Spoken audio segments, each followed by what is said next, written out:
Hey there, welcome to 3 Minute Warning, a Canadian Football League podcast, a member of the All Sports All Plays Network. My name's Dallas Bergen. You can find me on Twitter at CFL Fans Toronto. And with me is Bill Beer at Pigskin Punk 13. Want to remind everyone that all games are available on TSN in Canada and ESPN Plus in the United States. It's Grey Cup week in the CFL. How you doing, Bill? Good. Grey Cup week. I tell you what, me and you both thought we might be a little bit more excited for Grey Cup week before Sunday's games than we are right now. Yep, it's hurting a little bit. I was pretty excited to have my two. I'm a fan of this entire league, but my two favorite teams both in division finals, and yeah, they both lost.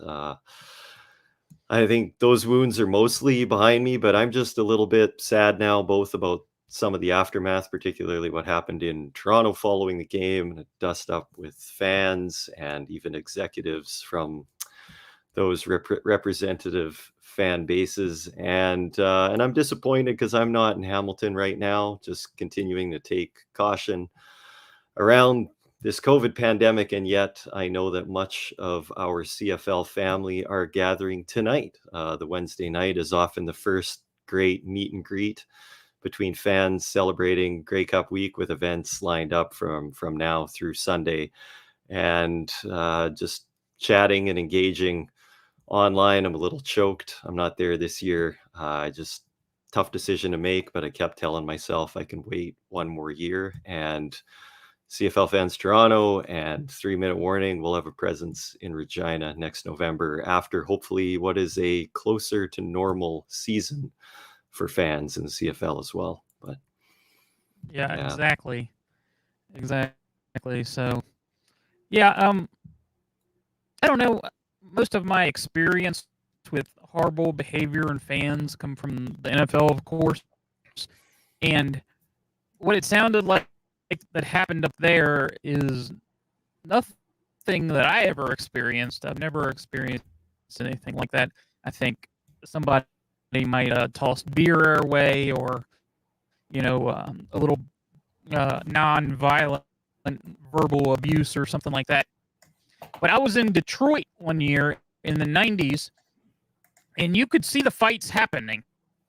I was in the upper deck, and you could see them happening all over the stadium at times. It's just like a group of people were, going at it for whatever reason. I don't know if it's alcohol or what it was. That wasn't even a playoff game. This really had, big, whoever wins and goes to the Grey Cup. So, what was your take on that experience? Because you were there, you were witnessing some of this. Yeah, I took in the whole day with the Hamilton Ticats at Toronto Argonauts at BMO Field in Toronto. And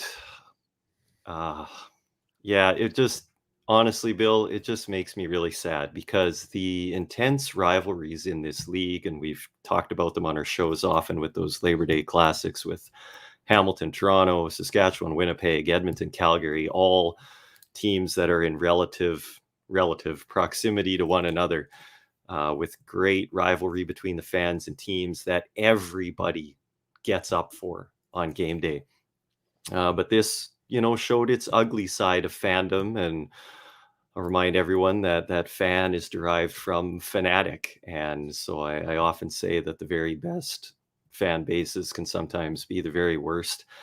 And it was just really disappointing to see it on full display. So I guess if you want the full rundown, this is my take from kind of scrounging the internet. But anyway, just things were really intense for this game. And Toronto, as we know, has trouble drawing large crowds, averaging between 6,000 and 10,000 for games this season. Tickets for this game sold really well, but Hamilton's an hour away. And being at the game, full credit to those Hamilton Ticats fans, there were a ton of them in the stadium. They drove the fan movement to kind of take over BMO or occupy BMO field. And again, like, this is a fan base that I often love, and I'm not going to paint with a broad brush to say that they are worse than anybody else, but here are the things that fueled this. Okay, you've got a stadium with, forgive me, Toronto fans, more Ticats fans in the building coming into Toronto's house. Okay, that already sets up a kind of atmosphere. And actually, when nothing bad happens, that fans should be so proud of. You know, I used to, Mm-hmm. in the height of the Calgary Saskatchewan rivalry, with all of the transplants of Saskatchewan and Calgary, you would see similar things there, and sometimes unfortunate incidents happened as well. But that's an exciting environment to be in when there's great representation from both sides. If you can keep the banter, the trash talking healthy, players are used to amping things up, which to a point is good. It gets everybody, again, Mm-hmm. excited and enjoying this thing. But I guess from piecing all the video footage together from everyone's smartphones shared on social media, there's probably lots of bad blood, but they had a Argonauts player flipping the bird on both hands up to the Ticats fans in the stands. That same player stripped a flag from a fan's hands as the Argonauts came out. I believe it was I for the saw that. second Yeah, I half. did see that one. Yeah, and this one was the fans behind the barricade. So here's one of the factors in Toronto too that led to this. BMO Field is the only place, unfortunately, that has this. But the Argonauts need to come down. There's no tunnel, so they need to come down a lightly barricaded corridor that goes through and around the stands and is a long, circuitous route to get back to the locker room from the field. So that's problem number one. And so before coming out of the half, one of the players ripped the Ticats fan flag out of his hands, threw it on the ground. And that alone might be like kind of pushing the threshold of player fan engagement. Now, the fan wasn't harassing with it, they were just kind of waving it at the barrier. Mm-hmm. And that alone would have been fine. But then you had that same player going out and flipping the bird to the stands, and then obviously fans behind the benches giving it back. So then by the end of the game, the Argonauts try and come off the field. Apparently, some of the players had beer spit on them or were spit on. You can only imagine the horrible language and insults being hurled at them. And then some Argonauts made some really poor decisions. Many of them headed on straight into the room. But one got into an altercation with another fan with a flag, this time really aggressively waving it in his face. Mm-hmm. But he kind of went after them. Other players came over, and that was an issue until security took care of it. But then down this tunnel, things just kept getting worse. Hey, and after I think witnessing that fan and player go at it a bit in the stands, then all the Ticats fans came over to the stands that overlook this corridor that all the Argos coaches and players are coming down, and they just started throwing trash and beer cans and hurling obscenities. And then some of the Argos guys decided to kind of go back out, and so there's some jawing back and forth between players and fans. Executives even came out and got into it. You saw one of the suits swing at some fans and hurl a horrible homophobic slur that is clearly caught on video. So actually, this is public, as it's already out there that the CFL has suspended indefinitely director of player personnel John Murphy for the Argos, who got right into it. And his behavior, I mean, many people's behavior was unacceptable, but it was just a black mark on that day in that game. And you know what? It was a great game. And being a fan in the stands, from my personal perspective, it was awesome. It felt kind of shameful having those Hamilton fans come in and take over and be so loud, but I had some healthy but harsh banter with the ones around me in the stands. But Mm-hmm. you recognize that it's just a game. You're cheering for it, for guys playing a sport. But unfortunately, afterwards, some people took that way too far. Yeah, it's crazy. The the player personnel for the Argos is getting into it with. I've never seen anything like that in sports, in any type of sport. I've seen, in the NBA, I've seen players go up in the stands years ago, and Ron Artest, I believe it was, Yep, remember that one? fighting with fans, but you don't see that. You don't see that interaction. You don't see, you know, going up and having that interaction with the fans. So that is pretty wild and crazy. I don't know. I don't know what to say about that. That this 8 to 10,000 a game for Toronto fans. That's pretty bad. That's not very good. Yeah, and they were just short of 22,000 at this one. Yeah. And Yeah. you know what? It made for an electric atmosphere. It was the most exciting game, the most fun that I have ever had at BMO Field for an Argos game.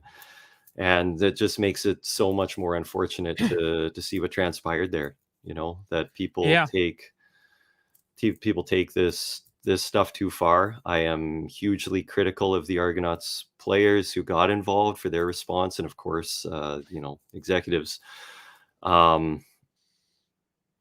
Yeah, I spitting on players, spitting beer on players, Yeah, that's crazy. saying the worst things you can. It's just unacceptable behavior, and everyone all around should be ashamed of what happened. I am going to say this might rile some people, but the Hamilton Tiger Cats fan culture, a huge part of that fan identity is Argos suck.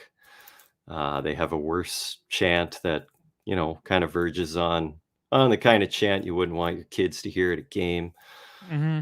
There are fans that don't take their kids to these games between Toronto and Hamilton, and both sides, Hamilton fans as well, saying when Toronto comes to town, alcohol fueled often, although I think alcoholism does terrible things, but at the same time, a lot of good natured, kind of drunk people still having a really good time together. But I guess it's the escalation, Right. that when Yeah. people are drinking, and just like I named, you get someone swearing, you get someone grabbing, you get someone slapping, swinging, like it just eventually boils over.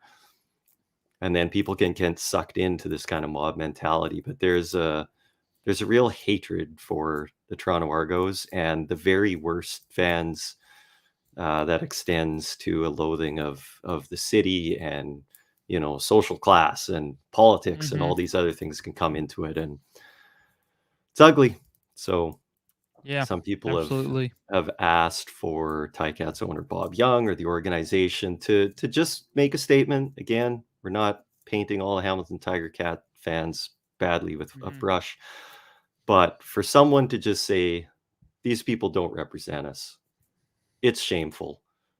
The very best of our fans need to hold those people accountable, need to recognize that we're guests in another stadium, and we're all for harsh banter and competition and fierce, whatever, but in the end, we're all fans of the same league. This is a game.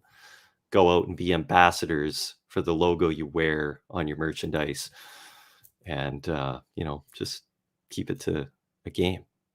Yep. Absolutely. So, before we head into the games, was there anything else you wanted to mention off the top of your head? No, I think that's all. I mean, it's Okay. just, I'm so sad. I remember Yeah. I remember players going in the stands maybe one or two times. Mm-hmm. Calgary Stampeder mooned the fans in Regina once. I shouldn't smile. Like those are kind of fun memories if it doesn't turn into this, right? But I remember, I think BC Lion, was it Jeff Braswell, crawled up into the stands one year in Regina. So, but never like this. And this is where you can't just say it's one or two bad apples, because there were Yeah. way more than one or two people getting into dust ups and throwing beer cans down from above and whatever else. So, Yep, absolutely. gross. So we'll go ahead and we'll head into the games here. And of course, the early game on Sunday, as we've been talking about, Hamilton traveled to Toronto. And this was a game I was looking forward to. This game started the way this game started out. It basically felt like Toronto had a lot of missed opportunities, especially in that first half. They were up 12-0 with just field goals. And it felt like, if they turned at least one or two of those into touchdowns, that this would have been a different game. But it just didn't happen. They weren't able to convert those. And, Dane Evans back in the game. He looked pretty solid. I mean, he had 100% completion percentage, 16 for 16, 249 yards and a touchdown. Yeah, what was your take on this game? Oh, it was it was a great battle fought by both teams. Hindsight's always 2020, so it's really easy to go back and look at those early field goals. They were a conservative call for sure when you're kicking a field goal from the 2-3 yard line, instead of kind of getting aggressive and going for it to try and take the opposition crowd out of it and get a good jump for your team. But lots of football pundits will tell you that early in the game, because you don't know what's going to transpire after that, you take the points. They Right. took the points on all of Yep. those field goals. I mean, at the time, I felt it could have been more aggressive. I certainly wanted to see them go, and there were lots of shouts from the stands saying go, but fans always want them to go on third down, third in CFL, right? So I don't know, but it's true. It came back to bite them. Dane Evans made a huge play at the end of the first half that actually was maybe a difference maker too, with Toronto up 12-0. Oh, And absolutely. yeah, on the turnover, coming back and forcing a fumble on an interception, which was second or third last play before the half, that the Torontos were assured points because they would have had the ball And you could with almost time to say that score that it. was like a play of the game, because that was an amazing play. That was an amazing play because you didn't even think he was gonna Evans was gonna be in that play. Yeah, and quite often quarterbacks don't. Those are some of my favorite plays, to see which quarterbacks are going to go and get their nose in it, and when punters make those special teams tackles, and Mm-hmm. you love to see that kind of determination and toughness and taking it for the team, and Evans did, and then 16 for 16. They deserve to win. What can you say? I mean, I wasn't Yeah. crying. I was certainly disappointed because I really wanted to see this Argos team go. Yeah. I wanted to see McLeod Bethel Thompson carry this team to the Grey Cup after a tough week, going to the Argos game and then almost being suspended for the game. We didn't even touch on that yet because it's so far behind us now. But Mm-hmm. and then just taking a lot of criticism and being a real stand-up guy. I like all of his interviews. I think he's such a classy Yeah. guy. Yeah. Although lost his composure a bit at the end of the game too, which demonstrates the hurt, right? And the disappointment. Right. Right. I mean, Yeah. do you think I know what my opinion is on this subject, and we're gonna go back to, the trade that was made several weeks ago, and they came into the season with two quarterbacks, and they decided to trade one and go with the other. Do you think this was the right decision for Toronto? I've never been in support of the trade. I think Mhm. it was a poor decision, particularly because now that the season is over and we're looking ahead to 2022, who is going to be the starting quarterback of this team? Even considering free agents that are available, some of the league's very best quarterbacks could be available, but they're at the very end of their careers. And what's really sad is the rest of Toronto. I mean, they're gonna have like 40 free agents, so there's no guarantees it's going to be the same team. But this team that played on Sunday was built to win. They nearly won that game against Hamilton, and Yeah. I don't think there's a glaring weakness. And the weak spot on the team has been quarterback. That said, I think if Nick Arbuckle had been on the team on Sunday, I'm not sure he would have gotten into the game. McLeod played a decent game that kept his team in it, ahead for most of the game. So I'm not sure it would have made a difference on Sunday. But yeah, I still don't like the trade. Yeah, that's for sure. And I've not really witnessed a CFL off season, so it'll be interesting to see the moves that are made and that sort of thing. Because you felt you felt that Toronto playing at home, that they really had a good shot to win this, even when they were up. In the first half, I didn't feel like they were in danger of losing this, and then it just fell apart somehow. Mm-hmm. Well, credit to Orlando Steinauer for having the courage to make the quarterback change in a playoff game, which is always a tough one. I mean, Masoli did have a rough start, and a lot of people have been thinking this is Dane Evans' team to begin with, so maybe it wasn't that difficult a decision, but still, he could have stuck with Jeremiah Masoli for the day and might have been a different result. So that's a move that takes courage. And then, wow, you got to give props to Dane Evans himself for just coming in and getting it done. Incredible. 100%. I think he only had one completion of over 20 yards, but hey, even still 16 for 16. Right. And they ran the ball very well. Toronto did not. Yep. They ran the ball with Don Jackson. Almost had 100 yards. He had a 5.9 yard average, which is pretty decent. So absolutely. It's good for a CFL standard. So yeah, Jalen Acklin had a heck of a game. 8 catches on 8 targets for 112 yards, and then that touchdown. Yeah, I mean, what can you say? You can't. Yeah, and they made huge plays. Pappy White makes a big special teams return for a touchdown and an electric return too. What a great play! And then great. The most exciting moment I had in the game was when Hamilton had a defensive knockdown in the end zone, and it was like, oh my God, that was Jagarid Davis in coverage. He's got to be 275 defensive end or something, right? Knocking the ball down on a corner route in the end zone, like unbelievable. And those are the plays that create championship teams. It's huge. Yeah, absolutely. The strip of Evans, the special teams return. Yep. And Toronto was one play short, sadly. Yep. That's for sure. So, I mean, there's not too much you can. It's not like one team went out there and just buried the other team in either one of these games, but it just felt like, as a Toronto fan, it was just something missing.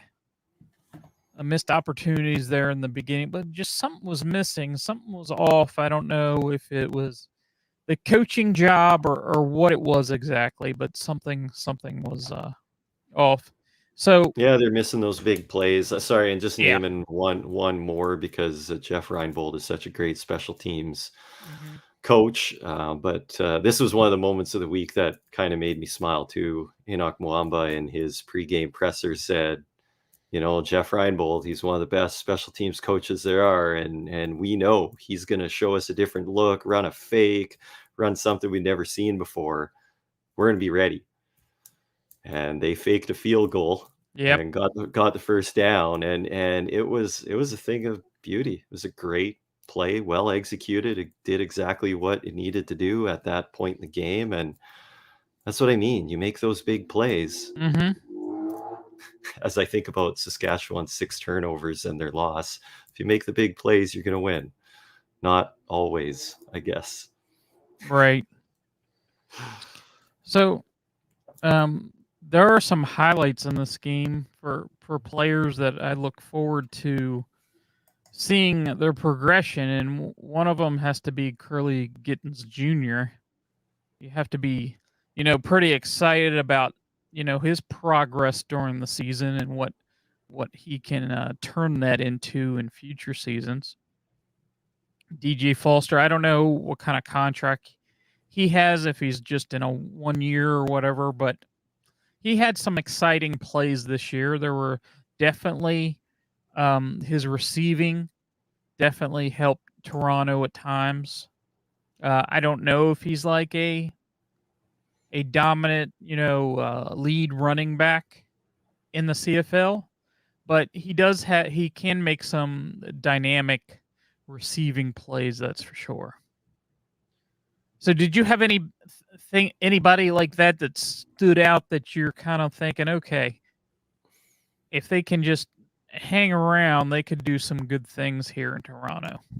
Oh, yeah, I mean, I think that about so much of this roster, Mhm. but the guys Yep. you've named for sure, Curly Gittens is the first one that comes to Right. mind. I mean, he Yep. became he was the number one receiver for the Argos by the end of this season. I Oh, mean, yeah.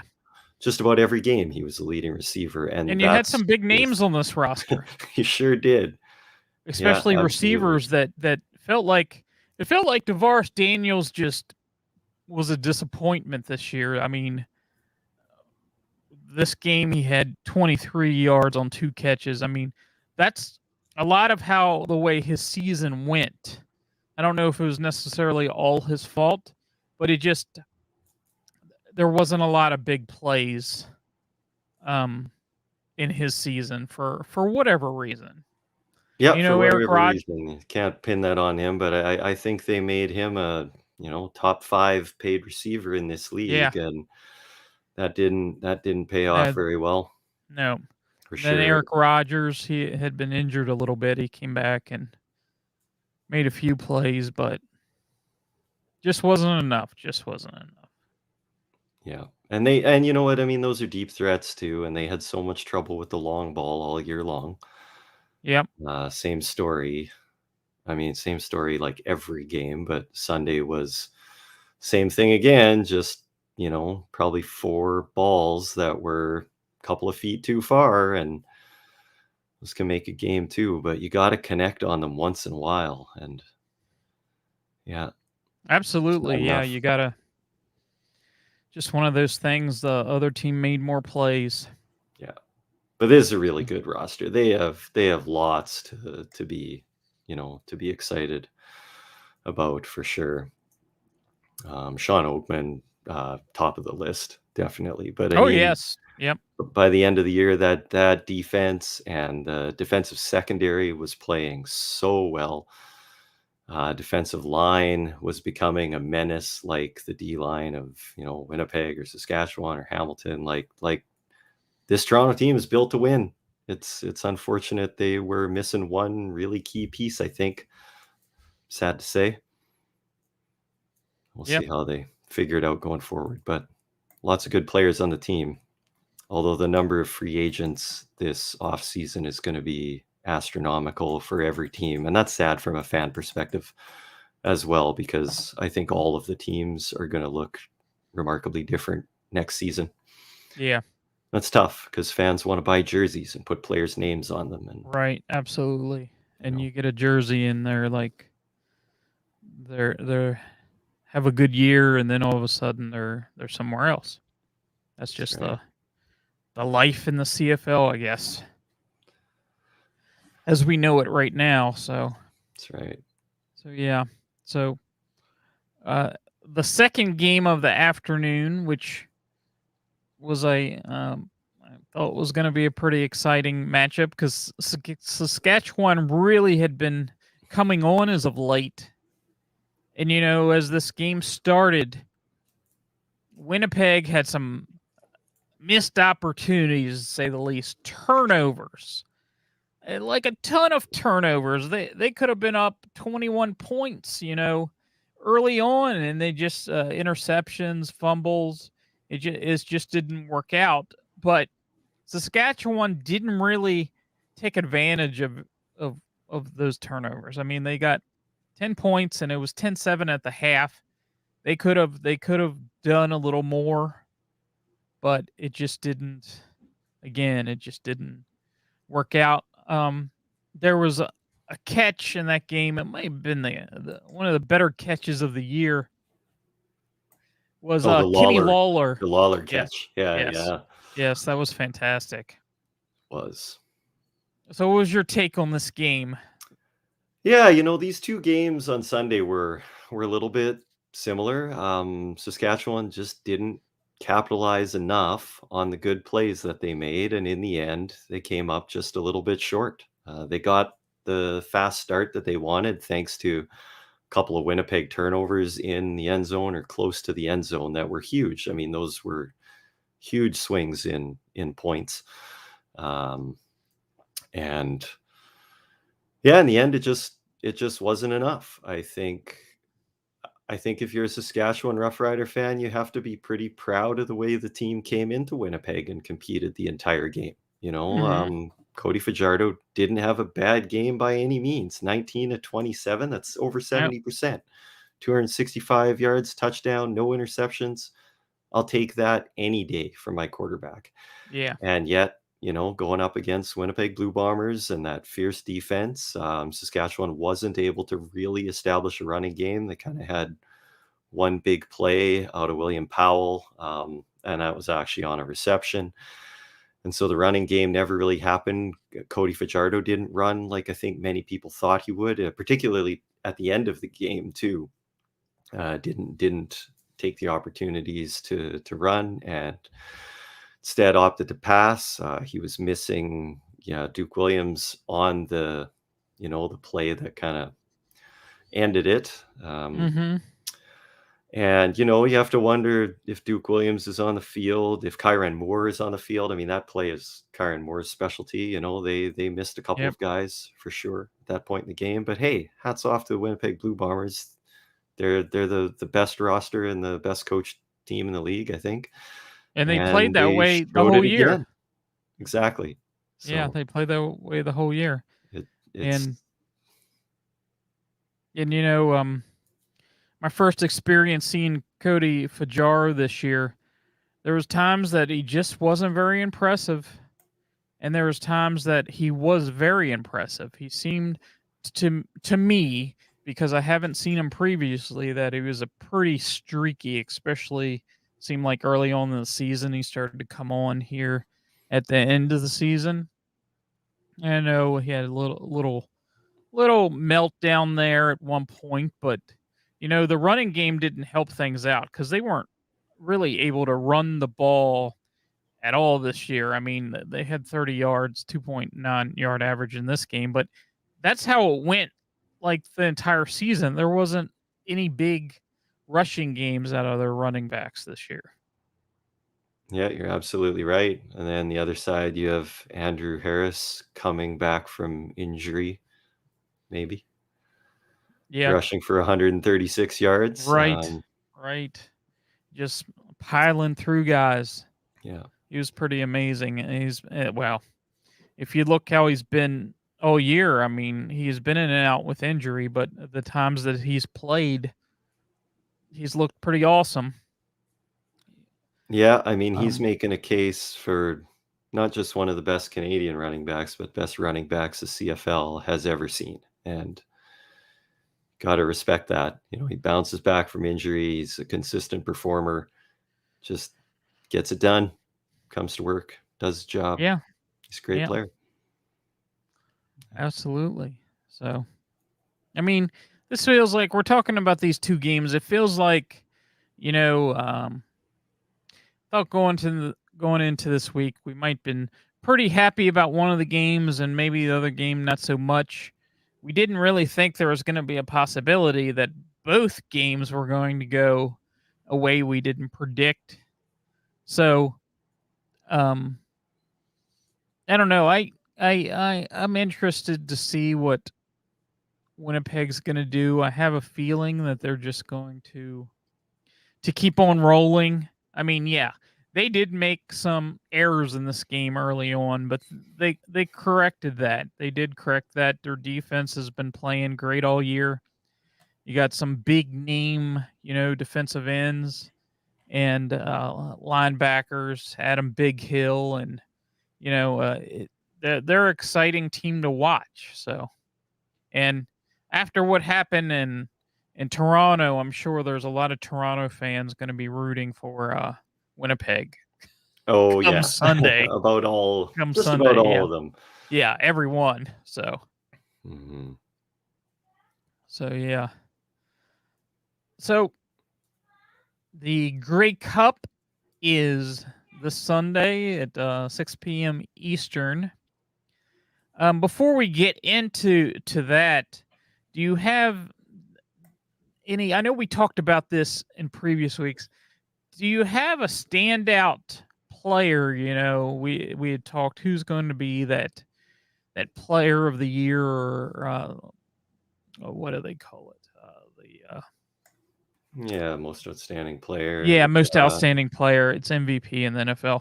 But is there still anybody after we've seen what has happened so far? Is there anybody that just stands out from everybody else, or it's kind of muddled together? It seems almost like maybe it's slightly muddled a little bit, but I don't know. I don't know. That's just my opinion.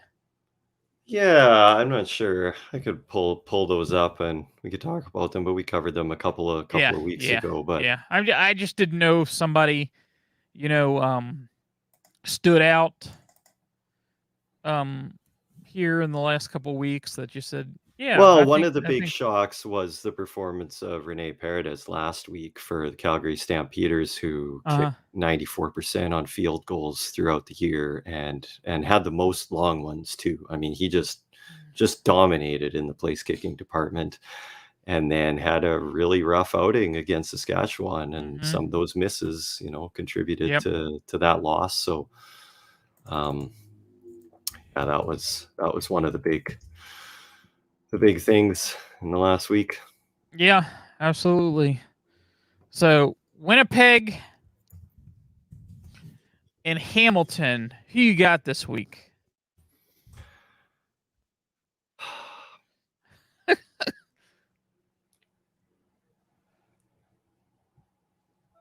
I think you got to think Winnipeg's still the favorite. That stadium will be rocking, and Hamilton's a great team. Dane Evans is now the number one. I think that could all be a factor, and I believe it'll be a close game. But yeah, I think I don't know. I think it's tight. I think you probably got. I mean, Winnipeg hasn't had to win a game. I mean, they won on Sunday. They needed to win that one, but every game they've needed to win, they've won. And Hamilton squeaked out some of theirs. So I don't know. I think Winnipeg probably and one wins. of their losses where they were trying to win, Toronto beat them. The other one they had like backups in the game, but Toronto did give them a legitimate loss. So, but beyond that, they have been pretty awesome. You can't say you can't really point out a weakness and say, "Hey, this is their weakness." I don't think there is anything like that with this particular team. So. Yeah, for sure. And getting Andrew Harris back, right? Like, yep. Oh yeah. Oh yeah. So. Yeah.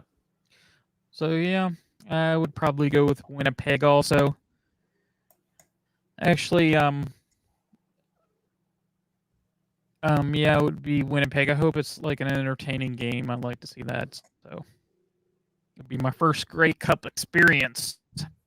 Yeah, the unfortunate thing is the weather doesn't look very good. I mean, you can still have great games in bad weather, but snow, like a snowy game is kind of fun. You admire the toughness of the cold, but just a wet, rainy, windy game, those just suck.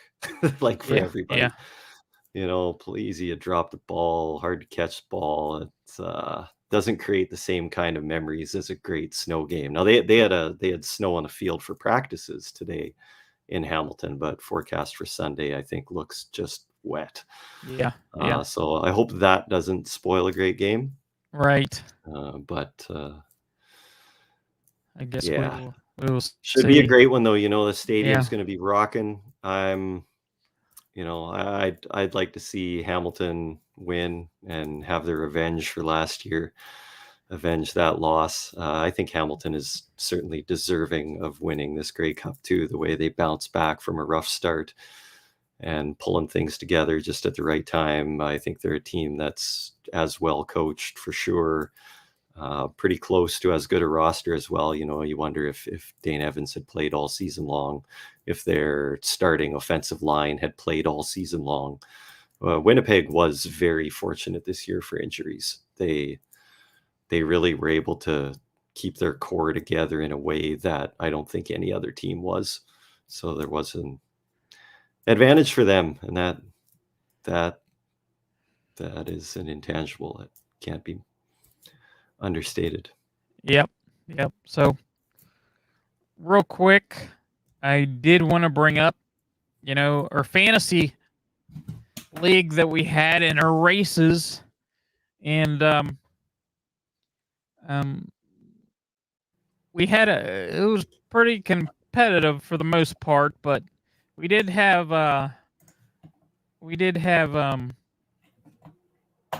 somebody that didn't fare too well compared to everybody else. They came in dead last. The CFL rookie, fantasy rookie. I ended up with 1,126 points, 0.6 points. And then we had Dano in there at 1174.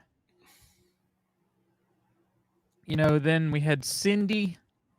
And then, of course, we had Ryder Pride. He had 1218.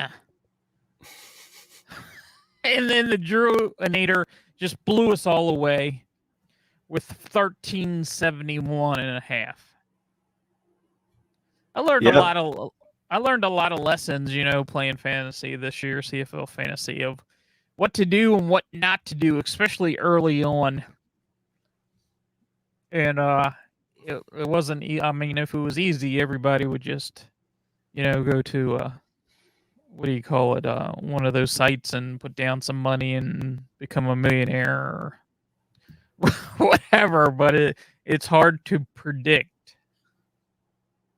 It sure is. It's tough. Credit to someone like Druinator, who's one of the top players out there on CFL fantasy. But when you look at a player like that and their weekly scores or whatever, and they pick a good team every week. That's the difference. That's the consistency that it takes to be good at fantasy. And yeah, it's tough. You really have to put in your homework. I know the weeks that I did the poorest were the ones where I put in the least amount of time, taking a look at depth charts and injuries and matchups and everything else. And so full credit to those really great players out there. They know what they're talking about. You can get lucky and pull it out of a hat maybe on one week, but to do it for all 18, these are good fans who know what they're doing.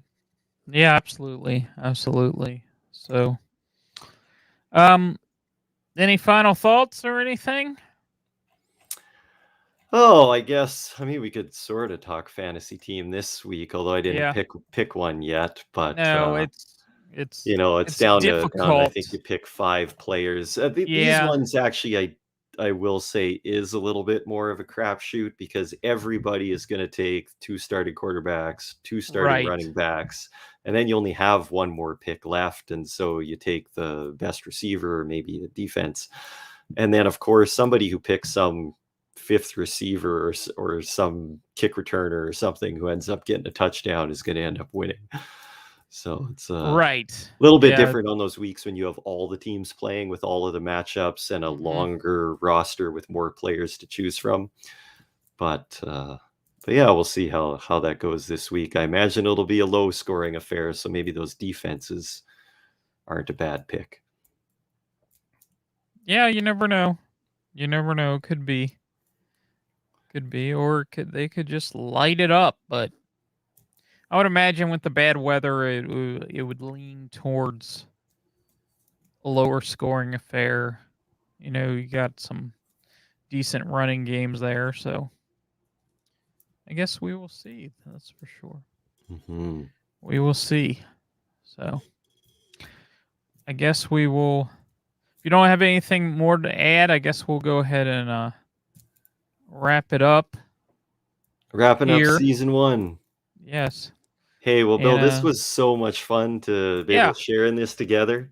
yeah, And this I'll was tell fun. you, for like a first year fan, you've brought tons of great knowledge and energy, the time you put in watching all the games, preparing the shows for us, getting to know the players, the fan identities, the community. Like, I think it's really awesome what you've done. I hope you'll continue to be a Oh, fan going absolutely. forward. And I Yeah. want to challenge you to either get up to Toronto for a game so we can go together, or Oh, Hamilton, yeah.